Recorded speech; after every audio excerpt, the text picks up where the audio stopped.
Salut mes Nakamas, c'est Dog, j'espère que vous allez bien. Aujourd'hui on va parler du chapitre 918 car malgré l'effervescence qu'il y a eu au niveau de cette dernière page, toutes les petites théories qu'il y a eu, et d'ailleurs je vous remercie du retour qu'il y a eu sur la théorie que j'ai faite. Vous avez laissé pas mal de commentaires, d'ailleurs j'en ai mis quelques-uns de côté. On va y répondre mercredi, on va reprendre un petit peu la réponse aux commentaires vu que vous me l'aviez demandé depuis un bout de temps. Mais ce qui est vraiment important, c'est que cette dernière page ne doit pas éclipser toutes les infos aussi qu'on a eu au niveau de ce chapitre, et c'est pour ça aujourd'hui que je veux faire cette critique analyse. Alors cette critique analyse sera une critique analyse vraiment pépère, on va plus parler ensemble, on va faire ça d'un point de vue détendu, on va parler de quelques trucs. Premièrement du combat qu'il y a eu, enfin du semblant de combat qu'il y a eu entre Law et Hawkins. On va parler de Tama, on va parler des Smiles, on va parler de l'arrivée peut-être de Jack. Encore une fois, plein de choses à dire, donc on va pas perdre de temps. C'est parti pour la critique analyse du chapitre de la semaine dernière, le chapitre 918. On va commencer par Law versus Hawkins. J'en veux, dans ma tête, je suis en train de dire Mihawk, mais non, c'est bien Hawkins. Il y a des choses qui m'ont un tout petit peu surpris dedans. Premièrement, le fait que Law soit surpris des techniques de Mihawk. Pour moi, ça m'a semblé illogique. Pourquoi ? Parce que même si Mihawk dit on s'est pas vu depuis ce qui s'est passé au niveau du Chamonix, et on sait même pas à la rigueur s'ils se sont vus parce qu'ils n'étaient pas dans le même endroit. Pour rappel, Law était avec Killer. Non, Kid, je les confonds tous les jours, je les confonds tous les deux, oui aussi. Killer, enfin Kid, putain j'en veux. Kid et aussi Luffy, ils étaient tous les trois face à la marine. Et après on avait Apu, Jazz Drake, Hawkins, Rouge. Enfin bref, il y avait tout le monde qui était là contre Kizaru. Eux, ils étaient carrément au centre de la ville. Et donc, normalement, ils n'ont pas eu d'interaction entre eux. Cependant, ceci s'est passé il y a 2 ans. Entre-temps, on a Law qui est devenu un Shichibukai. Je pense que par rapport au fait qu'il voulait destituer Doflamingo et aussi atteindre Kaido, il aurait dû se renseigner sur les forces qu'il y avait en place. Et en tant que Shichibukai, obligatoirement, il a dû avoir, grâce à la marine, accès à des données. Et il est sûr que Hawkins, la marine doit avoir, même ne serait-ce que par rapport au CP, donc je sais pas par contre si le Cypherpol 0 par exemple, qui a l'air d'être la branche aussi du renseignement, je sais pas si a divulgue toutes les informations au niveau de la marine, mais Law est quelqu'un qui nous est montré comme hyper intelligent, qui réfléchit longtemps, et pour moi, je pense qu'il doit avoir des idées sur l'utilisation qu'ont les différents utilisateurs, enfin possesseurs, ça serait plutôt ça la phrase, des fruits du démon. C'est ça qui m'étonne, parce que lui, Hawkins, il connaît Law. Il dit cette technique, il dit aussi ce tatouage, il est au courant aussi, donc il a lu les journaux de l'alliance qu'il y a eu, donc lui, Hawkins, il reconnaît Law, mais Law s'étonne de la technique. D'ailleurs, quand il fait son room, quand il fait le Chumble et qu'il va devant Hawkins pour le couper, on voit qu'il le coupe parce qu'il y a une différence de couleur au niveau des tons du gris, au niveau de Hawkins, et on voit que c'est quelqu'un derrière qui est coupé. On ne voit pas la sorte de petite poupée sortir et couper en deux. Après, on voit aussi qu'il y a une petite passe d'armes, il lui enlève le chapeau de paille qu'il a, et le fait qu'il retienne bien l'attaque de Law, puis qu'il se regarde, on a l'impression que il y a eu une sorte de communication télépathique entre Hawkins et Law à travers un regard, et peut-être aussi à travers le haki de l'observation. Parce qu'on rappelle ce qui s'est passé dans le chapitre précédent, c'est-à-dire que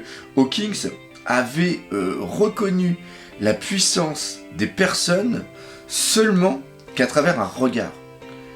Et ça, justement, on a parlé aussi peut-être d'une évolution aussi, d'une autre... c'est-à-dire qu'on prend le haki de l'observation, et après qu'il y ait plusieurs branches, il y a une branche qui utilise Katakuri, qui lui permet de voir le futur, et une autre branche qui est peut-être plus dans l'analytique, c'est-à-dire que grâce au haki de l'observation, pouvoir ressentir la force réelle des personnes. Ça pourrait être vraiment un petit peu comme ce qui se passe dans Dragon Ball. Et c'est ça. Alors maintenant, Hawkins, lui, il le dit bien, Il le dit au niveau du Dendemushi, on ne sait d'ailleurs pas avec qui il parle. Il dit que ils étaient 3 et que même lui, qui a l'air assez fort, ne pouvait rien faire contre ces 3. Et ces 3, c'est pas n'importe qui, c'est quand même Law, Zoro et Luffy. Par contre, au moment où il est en train de parler, je sais pas si vous avez remarqué, il coupe d'un seul coup et son regard s'assombrit. Est-ce que ça veut dire qu'il ressent l'arrivée de quelqu'un? Et l'arrivée de ce quelqu'un, est-ce que ça pourrait pas être Jack? Jack. Depuis l'annonce de son retour, le fait qu'il soit bien sur Wano Kuni, qu'il a été ramené des profondeurs, des abysses dans lesquels il était tombé, d'un point de vue littéral et d'un point de vue figuré. Figuré, c'est-à-dire qu'il est tombé en désuétude au niveau de sa hype par rapport à la première personne, hein, qui avait quand même une prime qui dépassait le milliard. Et après, les profondeurs, c'est tout simplement l'eau dans lequel sa flotte avait tout simplement sombré. Comme je l'ai dit, il y avait énormément de hype au niveau de Jack, et je trouve que son traitement face à Zunisha m'a fait un petit peu mal au cœur pour lui. Je sais pas pour vous, mais je pensais vraiment qu'il allait faire au moins 2-3 passes d'armes, mais qu'il allait pas se faire autant latter par une troupe. En un sens, encore une trompe, et en un sens le coup que le mec a le Zoan du mammouth, qui est pour nous la plus ancienne représentation du pachyderme, et il s'est fait violer par un autre pachyderme qui est peut-être encore plus vieux, parce que ça fait plus d'un millénaire qu'il est en train de errer tout simplement sur les eaux de One Piece. On a envie qu'il revienne. Alors on savait qu'il allait revenir parce que Nekomamushi ainsi que Ino Arashi ont envie de lui latter la bouche, et dans ma tête il faut que ça soit eux, il faut qu'ils se transforment en Sulong et qu'ils lui fassent voir vraiment la puissance des Minx. Sauf que si on le voit ici, imaginez une petite passe d'armes, vu qu'il a quand même 2 épées et qu'il a l'air hyper puissant, imaginez une petite passe d'armes contre Zoro. Franchement, ça pourrait être sympa. Et ce que je voudrais surtout, ça serait que Jack n'ait pas le même traitement que Crackers, par exemple. Je voudrais qu'il soit bien puissant et qu'il mette les Mugiwara en difficulté. Parce que Law a bien dit qu'ils avaient un plan, et ils ne devaient surtout pas latter la bouche d'Oldem. Pourquoi? Parce qu'il savait qu'il allait avoir une répercussion par rapport à Jack, et Law dit bien que c'est ce qu'il y a de pire qui pourrait arriver. Et c'est là où on a de l'espoir. Enfin, je sais pas pour vous, mais moi j'ai beaucoup d'espoir, parce que le petit Jack, après, avec tout ce qu'on a vu au niveau de l'arc Toadland et Katakuri, on l'a un tout petit peu oublié et on s'est bien foutu de sa bouche. Je veux qu'il soit là, je veux qu'il montre. Et je pense que Jack est peut-être le moins puissant des calamités. Et si, en étant le moins puissant, il arrive à donner du fil à retordre au Mugiwara, ça peut vraiment nous hyper sur les autres calamités. Et bien sûr, l'ultime au-dessus de tout ça, c'est bien sûr Kaido. Alors, on a parlé de Jack par rapport à Oldem, on va parler justement des smiles qui me semblent un tout petit peu bizarres sur Oldem et aussi sur Speed, et aussi voir un petit peu leur traitement. Au début, ils ont été annoncés comme des personnes qui étaient peut-être légales de Hawkins. Pourquoi? Parce que tout simplement, c'était des Sunichi et ils étaient au nombre de 3. Le traitement qu'il y a eu pour Oldem et aussi Speed a été résolu en un claquement de doigts. Est-ce qu'ils sont puissants ou pas? Oui, ils sont sûrement puissants, mais déjà, Oldem, il s'est pris une bouffasse de la part de Luffy, et c'est pas n'importe laquelle, hein, c'est celle quand même qui avait fait très très mal à l'homme poisson qui s'appelait Audi. Et ce qui est vraiment intéressant, c'est que les smiles qu'ils possèdent, c'est-à-dire Oldem ainsi que Speed, ont l'air différents des autres smiles qu'on a pu voir.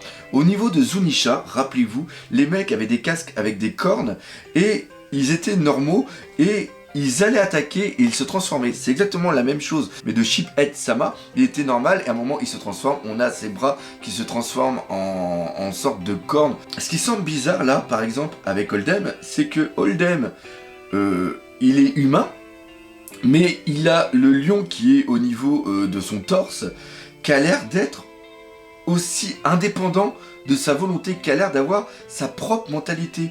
On peut remarquer qu'il a été mis KO, Oldem a été mis KO par Luffy, et le lion est toujours présent, on le voit qui essaie de se débattre. Et ça c'est vraiment bizarre, parce que si on reprenait comme un fruit du démon, c'est-à-dire que quand la personne tombe KO, l'utilisation qu'il y a de son fruit du démon est annulée.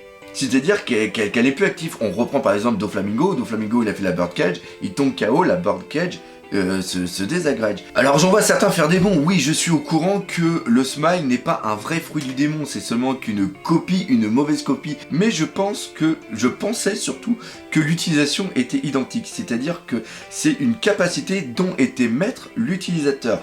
Il ne pouvait pas se transformer entièrement en animal, mais il pouvait avoir une action sur la partie de son corps qui était transformée en animal. Et donc, comme pour un fruit du démon, s'il tombe KO, il perd la faculté qu'il a, et là on voit que ce n'est pas le cas. Il semblerait carrément, là c'est ce qu'on peut voir, c'est-à-dire que il y a des smiles permanents, et là on peut peut-être penser que le smile de Hold'em et celui de Speed étaient des premiers qui ont été faits par Vegapunk, pas par Vegapunk, mais excusez-moi, par César, et que l'utilisateur qui le mangeait avait une transformation à vita aeternam, jusqu'à temps qu'il meure. Il aura cette transformation qui sera comme ça. Et après, César a fait des améliorations. Et après, les personnes peuvent avoir une interaction, peuvent faire apparaître ou non la modification de leur corps qui est liée à leur smile. L'autre chose aussi qui est vraiment important, c'est que au niveau de Speed, on voit que son traitement a été un petit peu... Enfin, la personne en tant que telle a été un tout petit peu ridiculisée. Pourquoi ? Parce qu'elle devient... Le cheval, elle devient la monture de Luffy et de Tama, et ce qui est vraiment important, c'est qu'on s'aperçoit que le fruit de Tama est très très puissant contre l'armée de Kaido. Alors, très puissant en théorie, et on va expliquer pourquoi. On remarque qu'elle fait le Dango, et là, elle le donne à manger à Speed. Speed qui a le smile sûrement du cheval, et on voit que